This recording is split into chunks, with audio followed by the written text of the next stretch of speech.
गुरवे गौरचन्द्राय राधिकायै तदालय कृष्णाय कृष्णभक्ताय तद्भक्ताय नमो नमः। हरे कृष्ण। श्रीमद् भागवत गीता द्वितीय अध्यायर 15 नंबर श्लोकटी को आम ये भिडियो चर्चा कर। तो या आगु आम 14 नंबर श्लोकटी को चर्चा करी सेठी भगवान अर्जुन को कौन कहते ना मात्रा स्पर्शास्तु कौन्तेय शीतोष्णो सुख दुःखदा आगमापायनो नित्या स्थितिक्ष भारत कहते हे अर्जुन इंद्रिय जनित सुख और दुख अनुकूल परिस्थिति और प्रतिकूल परिस्थिति ताकू तमें सहन कर। सी हेले आगम सी है अनित्य वस्तु सी आसुचंती आउ जाउचंती दुख पर सुख और सुख पर दुख लागी रही ताकू तमें कौन कर ना सहन कर। एबे 15 नंबर श्लोक रे भगवान अर्जुन को कहउचंती एई सहन करिया द्वारा तमरो कौन लाभ हो कहते जम ही न व्यथयन्ते ते पुरुषम पुरुषस्व सम दुखम सुखम धीरम स अमृतत्व कल्पते कहते कि हे पुरुषस्व हे पुरुष श्रेष्ठ अर्जुन जेतेबेले तुमको यही सुख और दुख अनुकूल परिस्थिति और प्रतिकूल परिस्थिति व्यथित करें जम ही न व्यथयन्ते जेतेबेले तुमको माने आउ दुख तुमको दुखी करें कि सुख तुमको सुखी करें एमती गोटे परिस्थिति आसो तुमको सहन करके जितेबाला तुमको दुख आउ दुखी करें कि सुख आउ सुखी करें से तुम कौन हम ना सम दुखम सुखम धीरम जी सुख आउ दुख रे सम रहे कौन कह जाए धीरम बा धीर पुरुष बोली कह जाए। कहते अर्जुन हे पुरुष श्रेष्ठ जितेबाला तुम धीर पुरुष हो जितेबाला तुम शिखिज कि ये जो अनुकूल परिस्थिति रे केमिति ताको सह्य करिवा आउ प्रतिकूल परिस्थिति को केमिति सह्य करिवा जेतबे तुम एई जिनसटा शिखि जिवो बा जेतबे तुम धीर पुरुष हो जिवो तबे कोन करि हबो ना स अमृतत्व कल्पते तुमको अमृतत्व मिल जिवो बा तुमको अमरत्व मिल जिवो बा तमे भगवान को सेवा पाया पई बा भक्ति करिवा पई बा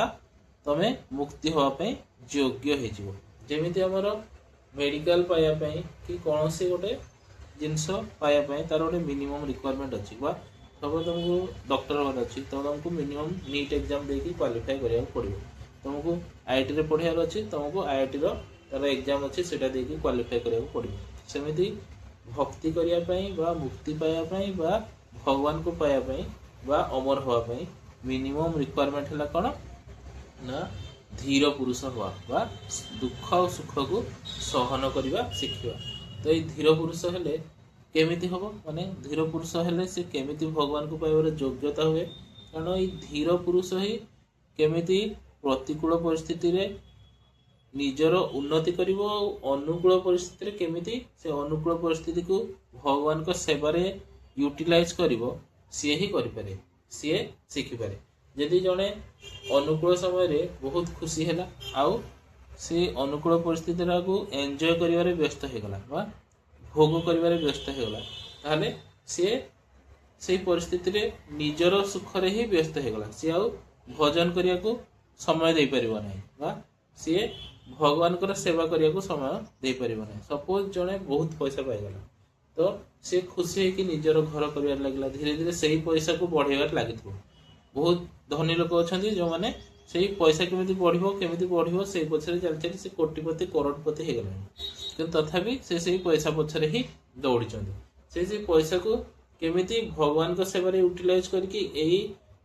माया जगत रु केमिति पार हेबे बा केमिति बाहरिबे से विषय आ चिंता करना से केमिति निज सुख बढ़ी चलो निजर सुख आगे केमिति निजे आहुरी बढ़िया आउ आमर परिवार लोग केमिति भल रहे से चिंतार ही से व्यस्त हो आउ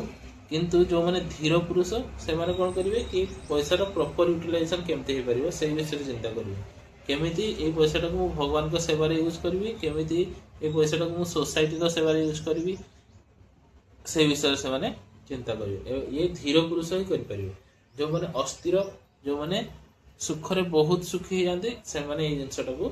କରିପାରିବେ ନାହିଁ। ସେମିତି ପ୍ରତିକୂଳ ପରିସ୍ଥିତି ଆସିଲେ ଯେଉଁମାନେ ଦୁଃଖୀ ହେଇଯାଆନ୍ତି, ସୁଇସାଇଡ୍ କରିବାକୁ ବାହାରି ଯାଆନ୍ତି, ସେମାନେ ପ୍ରତିକୂଳ ପରିସ୍ଥିତିରେ ନିଜର ଉନ୍ନତି କେମିତି ଭଗବାନଙ୍କୁ ପାଇବି, ଏଇ ପରିସ୍ଥିତିଟାକୁ କେମିତି ମୁଁ ଟ୍ୟାକଲ କରିକି ଆଗକୁ ଯିବି, ସେଇ ଜିନିଷଟା କରିପାରନ୍ତି ନାହିଁ। ତେଣୁ ଭଗବାନ କହୁଛନ୍ତି କି ହେ ଅର୍ଜୁନ, ତମକୁ ଯଦି ଭକ୍ତି କରିବାର ଅଛି ବା ଯଦି ତମକୁ ମତେ ପାଇବାର ଅଛି ବା ଯଦି ତମକୁ ଏଇ ଯୋଉ ସଂସାରର ଦୁଃଖରୁ ମୁକ୍ତି ପାଇବାର ଅଛି, ପ୍ରଥମେ ତମକୁ ଧୀର ପୁରୁଷ ହେବାକୁ ଶିଖିବାକୁ ପଡିବ ବା ତମକୁ ପ୍ରଥମେ କଣ କରିବାକୁ ପଡିବ ନା ଏଇ ଯୋଉ ସୁଖ ଆଉ ଦୁଃଖ ଆସୁଛନ୍ତି ତାଙ୍କୁ ସହନ କରିବାକୁ ପଡିବ। ଏଠି ଭଗବାନ ଅର୍ଜୁନକୁ ଖାଲି କହୁନାହାନ୍ତି, ଏଠି ଆମ ସମସ୍ତଙ୍କୁ କହୁଛନ୍ତି କି ତମେ